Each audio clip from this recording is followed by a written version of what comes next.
nirudieni mimi, asema Bwana. Karibu mpendwa msikilizaji na mfuatiliaji wa St. Gaspar Media katika kipindi cha tafakari ya Injili ya siku. Leo tarehe 23, Juma la 5, kipindi cha Kwaresma, mwaka A wa Kanisa. Masomo ya leo. Somo la kwanza linatoka katika kitabu cha Danieli sura ya 13, aya ya kwanza hadi ya 9, na aya ya 15 hadi ya 17, na aya ya 19 hadi 30, na aya ya 33 hadi 62. Na somo la Injili linatoka katika Injili ya Yohana sura ya 8, aya ya kwanza hadi ya 11. Karibu tusikilize Injili. Somo la Injili ilivyoandikwa na Yohane.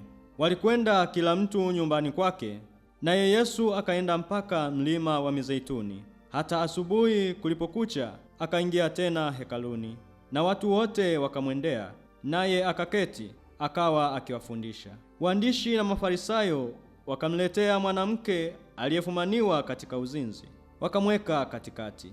Wakamwambia, Mwalimu, mwanamke huyu amefumaniwa alipokuwa akizini. Basi katika Torati Musa alituamuru kuwapiga kwa mawe wanawake namna hii, nawe wasemaje? Nao wakasema neno hilo wakimjaribu, ili wapate sababu ya kumshtaki. Lakini Yesu akainama, akaandika kwa kidole chake katika nchi. Nao walipozidi kumhoji, alijiinua akawaambia, yeye asiye na dhambi miongoni mwenu na awe wa kwanza wa kumtupia jiwe. Akainama tena, akaandika kwa kidole chake katika nchi. Nao waliposikia, wakastakiwa na dhamiri zao. Wakatoka mmoja mmoja, wakianza tangu wazee hata wa mwisho wao. Akabaki Yesu peke yake, na yule mwanamke amesimama katikati. Yesu akajiinua asimwone mtu ila yule mwanamke. Akamwambia, Mwanamke, wako wapi wale washtaki wako? Hakuna aliyekuhukumu kuwa na hatia? Akamwambia, hakuna Bwana. Yesu akamwambia, wala mimi sikuhukumu. Enenda zako, wala usitende tena dhambi. Neno la Bwana. Sifa kwako, Kristo. Wapendwa familia ya Mungu, liturujia ya neno la Mungu leo na tutafakarisha kuwa tunapaswa kutafuta kuokoa roho za watu na sio kuziangamiza. Masomo yote mawili ya siku ya leo yanakaribiana, kwani somo la kwanza tunapata habari za mashtaka ya Suzana kutoka kwa wazee wanaomshtumu kumkamata akizini na kijana mmoja. Lengo la wazee hawa halikuwa kumwokoa Suzana bali kumwangamiza. Vilevile katika Injili tunasikia juu ya kesi ya mwanamke aliyekamatwa akizini. Lengo lao halikuwa kukosoa kitendo hiki, bali mwandishi anaanza kutuambia kuwa walikuwa wanatafuta kisa cha kumkamata Yesu. Lakini vile swali lao kwa Yesu haikuwa kumwelimisha mwanamke kuwa anapaswa asijihusishe katika uzinzi, bali wanatafuta ruhusa ya kumwangamiza kwa kukumbuka jinsi gani Torati inaongelea adhabu juu ya mtu huyu. Wapendwa taifa la Mungu, katika simulizi hii tunaona mwanamke akiletwa mbele ya Yesu akiwa amejaa aibu, hofu na hukumu kutoka kwa jamii. Katika tamaduni za Kiyahudi, hasa zile zinazoonekana katika sheria ya Musa, adhabu ya mtu aliyekamatwa akizini ilikuwa kali sana, ikilenga kulinda utakatifu na thamani ya ndoa. Watu waliokamatwa wakifanya uzinzi walihukumiwa kwa adhabu ya kifo kwa mujibu wa kitabu cha Mambo ya Walawi sura ya 20 aya ya 10. Mwanaume akifanya uzinzi na mwanamke wa mtu mwingine, wote wawili watauawa. Sheria hii tunaipata pia katika kitabu cha Kumbukumbu la Torati sura ya 22 aya ya 22, ambapo tunasikia kuwa mwanaume na mwanamke waliokamatwa wakizini waliadhibiwa kwa kifo. Kutokana na sheria hizo tulizozisikia, hivyo wote wawili, yaani mwanaume na mwanamke, walihesabiwa kuwa na hatia. Hivyo adhabu ilitolewa kwa pande zote mbili, yaani wote wawili. Njia ya kuuawa ilikuwa kupigwa mawe, hasa kama tukio lilihusisha mwanamke mchumba aliyefanya uzinzi ndani ya mji, kama tunavyosoma katika kitabu cha Kumbukumbu la Torati sura ya 22 aya ya 23 hadi ya 24. Jambo la kushangazwa katika injili hii ni kwamba analetwa mwanamke peke yake bila mwanaume aliyekuwa pamoja naye. Ikumbukwe pia kuhusu hukumu ya kifo, haikuwa mikononi mwa Wayahudi bali mikononi mwa dola ya Warumi.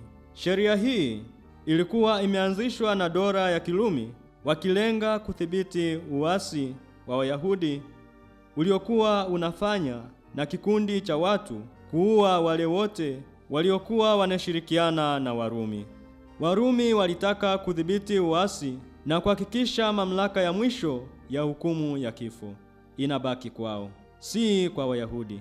Hivyo Wayahudi wao lengo haikuwa huyu mwanamke bali Kristo Yesu, maana ukisoma mwanzoni mwa somo hili sura ya 7 tunaambiwa walikuwa wanatafuta jinsi gani ya kuweza kumkamata Yesu kama akikubali mwanamke apigwe mawe. Angeshtakiwa kwa kutoa ruhusa ya kuua, hivyo wangempeleka kwa Pilato kwa kosa hilo, na vile vile angesema aache baraza la makuhani, wangemshtaki kwa kwenda kinyume na sheria za Kiyahudi.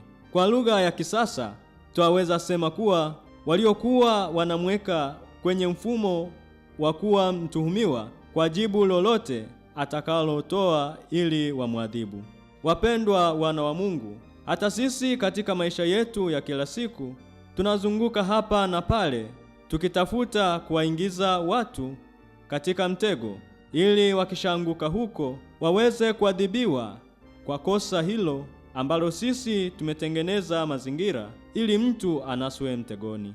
Huenda tunawatega wengine kihisia kwa kuwatumia jumbe za kimapenzi, na pale watakapoingia katika mfumo wetu tunaanza kuwabagaza mtaani kwa kusema kuwa yule mrahisi sana, au hata kuanza kuonyesha jumbe hizo kwa watu wao wa karibu. Rafiki mpendwa, tuache tabia hiyo ya kutafuta njia ya kufanya wengine waingie katika makosa. Wapendwa taifa la Mungu, tukiwa tunaelekea mwishoni mwa kipindi hiki cha Kwaresma, tunaalikwa kuzunguka kutenda mema na sio kutafuta nafasi ya kuweka watu wengine katika matatizo. Rafiki mpendwa, huenda unazunguka ukitoa maneno sehemu moja kwenda nyingine ili hao watu wapigane. Mpendwa, acha kugombanisha watu. Ujumbe wa Baraza la Maaskofu Tanzania mwaka huu unatutafakarisha tusichoke kutenda mema. Hivyo nguvu tunazotumia kutafuta jinsi ya kuwaweka wengine katika matatizo, tuweke bidii hiyo hiyo kwa kuwapatanisha watu, tukiongozwa na sala ya Mtakatifu Francis wa Asizi kuwa nifanye niwe chombo cha amani yako, palipo na chuki nipeleke uelewano. Wapendwa, juma hili la 5 la Kwaresma linatupatia wito kuwa tusiwe watu wa kuhukumu wala kuangamiza, bali kuokoa, kusamehe na kurekebisha kwa upendo. Vile vile tuache kuweka mtego kwa wengine, na badala yake tuwe vyombo vya amani, tukitenda mema na kuwaongoza watu kwenye toba na maisha mapya. Tunafahamu kuwa wenyewe hatuwezi bila Mungu mwenyewe kutuongoza.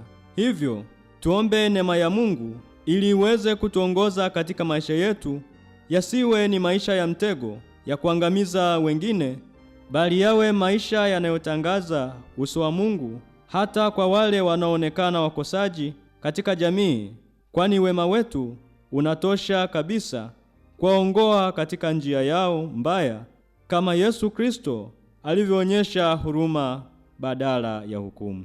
Na kushukuru kwa kutafakari pamoja nami injili ya leo. Niliyekuletea tafakari hii ni mimi Fratelli Adesius Fabiani Tushabe wa shirika la misionari wa damu takatifu ya Yesu kutoka seminari kuu ya Mtakatifu Gaspari del Bufalo, Kola, Morogoro. Itukuzwe damu ya Kristo!